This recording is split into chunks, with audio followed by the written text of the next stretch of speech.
Hello बच्चों, let's read this question. The question says decreasing order of relative nucleophilicity of following nucleophiles in protic solvent is SS negative, ACO negative, PHO negative, OH negative and H2 and option A, B, C, D are given. बच्चों हमें यहाँ 5 nucleophiles दिए गए हैं और हमसे पूछा गया है इनकी relative order of nucleophilicity के बारे में. हमें इनका decreasing order of nucleophilicity बताना है. तो फर्स्ट ऑफ ऑल बात करते हैं इस क्वेश्चन में हमारे की कंसेप्ट के बारे में. की कंसेप्ट क्या होगा बच्चों? फर्स्ट ऑफ ऑल समझते हैं न्यूक्लियोफिलिसिटी को. न्यूक्लियोफिलिसिटी होता है हमारे पास अपने इलेक्ट्रॉन पेयर को डोनेट करने की टेंडेंसी. न्यूक्लियोफिलिसिटी क्या है बच्चों? अपने इलेक्ट्रॉन पेयर को डोनेट करने की टेंडेंसी को ही न्यूक्लियोफिलिसिटी बोलते हैं. और जो न्यूक्लियोफिलिसिटी होती है डायरेक्टली प्रोपोर्शनल होती है किसके? अवेलेबिलिटी ऑफ इलेक्ट्रॉन्स की. हमारे पास इलेक्ट्रॉन्स की अवेलेबिलिटी होनी चाहिए. जितने ज्यादा हमारे पास इलेक्ट्रॉन्स प्रेजेंट होंगे, जितने अच्छे से इलेक्ट्रॉन्स प्रेजेंट होंगे, उतना उनको डोनेट करना आसान हो जाएगा. तो हमारे पास न्यूक्लियोफिलिसिटी हाई हो जाएगी. अब हम क्या करेंगे, सबके अंदर देख लेंगे किसके अंदर इलेक्ट्रॉन्स की अवेलेबिलिटी ज्यादा है और उनको उसके ऑर्डर में अरेंज कर लेंगे. वही ऑर्डर हमारा किसका हो जाएगा? न्यूक्लियोफिलिसिटी का हो जाएगा. हमें 5 न्यूक्लियोफाइल दिए गए हैं, इनको एक बार देख लेते हैं.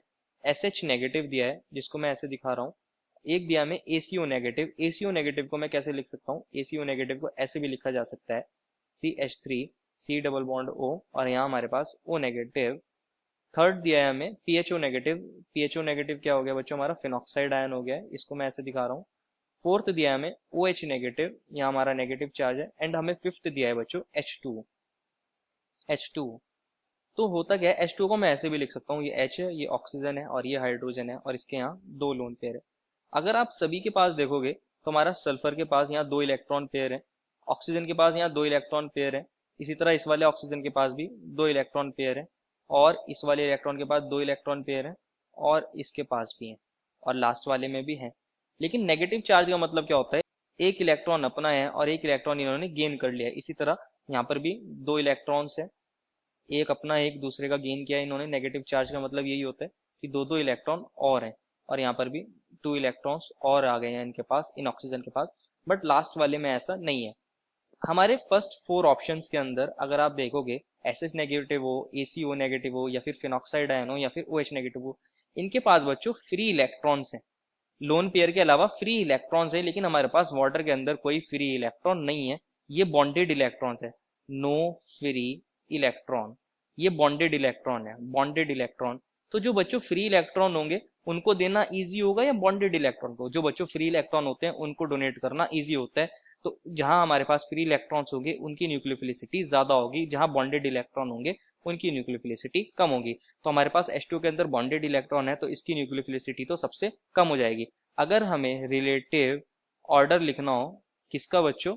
न्यूक्लियोफिलिसिटी का order, relative order of nucleophilicity.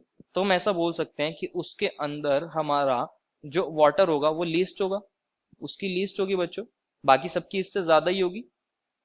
अब बात करते हैं बाकी सबकी.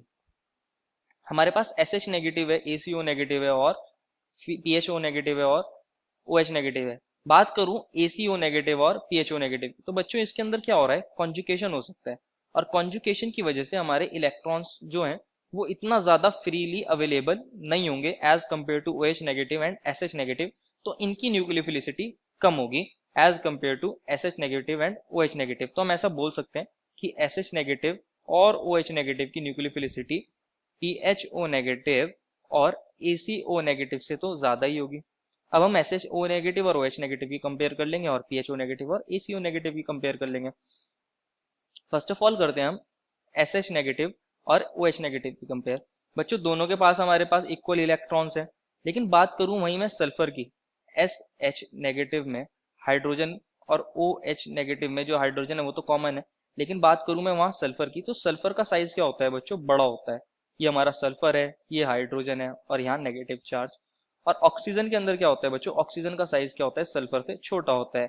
ये हमारे पास ऑक्सीजन है यहाँ और ये हाइड्रोजन है और यहाँ नेगेटिव चार्ज. तो बच्चों सल्फर का साइज बड़ा होने की वजह से इसके अंदर चार्ज जो होता है वो ज्यादा डीलोकलाइज होता है, डिस्पर्स हो जाता है पूरे हमारे एटम के ऊपर.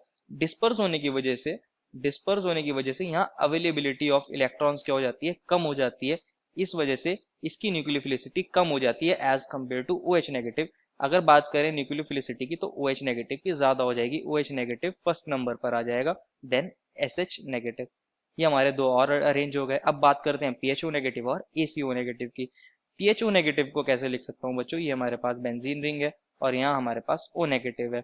सिमिलरली मैं ACO नेगेटिव को लिख सकता हूँ CH3C double bond O negative. इन दोनों के अंदर ही बच्चों कॉन्जुगेशन पॉसिबल है। कैसे, ये हमारे पास नेगेटिव चार्ज यहाँ चला जाए, ये नेगेटिव चार्ज यहाँ चला जाए, तो हमारा एक और रेजोनेटिंग स्ट्रक्चर बन जाएगा CH3CO नेगेटिव और यहाँ डबल बॉन्ड O। इस टाइप के बच्चों कॉन्जुगेशन को बोलते हैं इक्विवेलेंट कॉन्जुगेशन, या फिर बोल सकते हैं इक्विवेलेंट रेजोनेंस। Equivalent resonance. वहीं बात करें फिनॉक्साइड आयन की, तो इसके अंदर भी बच्चों कॉन्जुगेशन पॉसिबल है। ये नेगेटिव चार्ज यहाँ चला जाए, ये यहाँ, तो इस तरह करते करते हमारे 5 रेजोनेटिंग स्ट्रक्चर बन जाएंगे लाइक दिस। और ये हमारा नेगेटिव चार्ज यहाँ आ गया होगा, डबल बॉन्ड यहाँ, डबल बॉन्ड यहाँ, अगेन बन सकता है इसके अंदर एक और रेजोनेटिंग स्ट्रक्चर जिसमें यहाँ पैरा पोजीशन पर नेगेटिव आया होगा, ये double bond as it is और ये डबल बॉन्ड ओ। और अगेन क्या हो सकता है इसके अंदर रेजोनेंस होगा, यहाँ नेगेटिव चार्ज आएगा, ये डबल बॉन्ड और ये double bond O. And lastly एक और बार क्या होगा, वापस से हमारा ओ नेगेटिव बन गया होगा। इस तरह करते करते इसके अंदर 5 रेजोनेटिंग स्ट्रक्चर हो जाते हैं। इसके अंदर हो रहा है बच्चों रेजोनेंस।